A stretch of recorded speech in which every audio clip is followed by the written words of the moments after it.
Les dossiers d'Epstein sont enfin publiés, enfin, une infime partie, seulement 200 pages alors que des milliers de documents dorment dans les tiroirs du FBI. Pourquoi cette censure massive? Qui protège-t-on? Mais surtout, où sont les véritables bombes? Où sont les vidéos de surveillance des résidences d'Epstein? Où sont les dossiers complets qui exposeraient les politiciens, les milliardaires et même la royauté? Et pourquoi cacher des preuves compromettantes qui pourraient faire tomber l'élite mondiale? Ces fichiers contiennent des révélations troublantes mais sont soigneusement filtrés. Que contient le dossier? Des listes de contacts sans contexte, des carnets de vol qui confirment bien la présence de VIP sur l'île de Jeffrey Epstein et des témoignages qui renforcent ce que l'on savait déjà. Mais surtout, il contient une information explosive. Jeffrey Epstein travaillait pour le FBI. Oui, vous avez bien entendu, l'homme qui organisait des réseaux sexuels de chantage travaillait comme informateur. Informateur sur quoi? Sur qui? Pour protéger qui?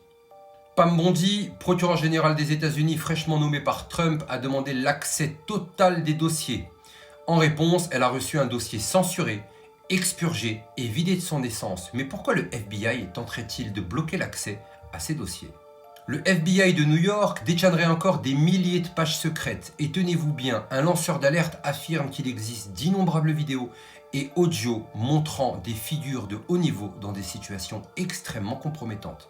Et croyez-moi, c'est pas joli du tout et ça dépasse tout entendement. Pourquoi ces vidéos n'ont jamais été diffusées? Parce qu'elles impliquent des hommes politiques, des milliardaires, des stars du showbiz et même de la royauté. Mais alors, où sont ces vidéos qui filmaient chaque recoin de la résidence de Jeffrey Epstein? Et parlons de Ghislaine Maxwell, la grande organisatrice de ce réseau. Vous saviez qu'elle n'avait même pas été interrogée sur la liste des clients qu'elle fournissait? Saviez-vous que l'ONU lui a accordé un permis d'exploitation sous-marine alors qu'elle est en prison? Mais pourquoi une personne accusée de trafic sexuel sur mineurs aurait besoin d'aller explorer les fonds marins? Mais surtout, Ghislaine Maxwell n'est pas simplement une complice d'Epstein.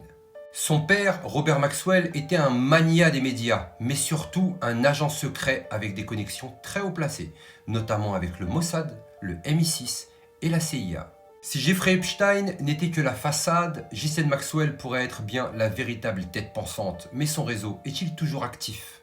On nous parle de la phase 1 de déclassification en plusieurs étapes. Mais pourquoi ne pas tout donner d'un coup? Qui contrôle réellement ces révélations?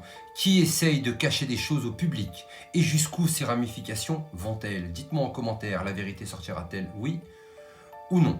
Mais surtout n'oubliez pas, on n'est clairement pas au bout de nos surprises.